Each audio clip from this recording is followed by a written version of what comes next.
My name is John Neiuber. I graduated in 1977 and my major was English. I'm the CEO of a nonprofit called Trinity Youth Services, and we do foster care, adoptions, residential services, and mental health for abused, neglected, and abandoned children. And I've been doing that since for about the last 9 years.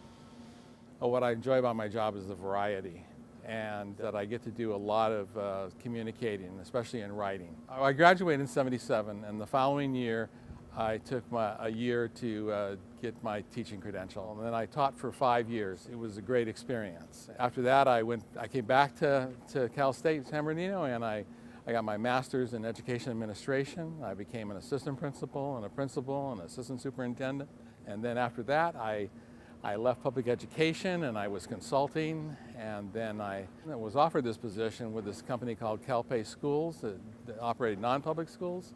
I started 14 schools, charter schools, private schools, non-public schools, children with special needs. I moved from there to Trinity Youth Services, and now I was doing social services. And so I served as the chief operating officer and then eventually was promoted to the CEO. I work with people to solve problems, but my greatest responsibility is to create new leaders.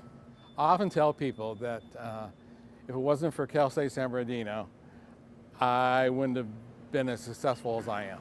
And I think it's because of the skills that I learned as an English major. One, I learned how to write. And I learned how to write well, and I learned how to communicate a thought and an idea. I think the other skill that I learned was, my skill of analysis. I've met a lot of attorneys, and the best ones had been English majors.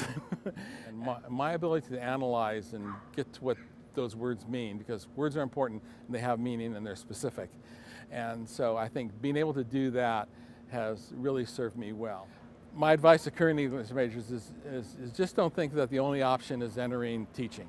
There's plenty of opportunities for people who can write and write well in all kinds of industries.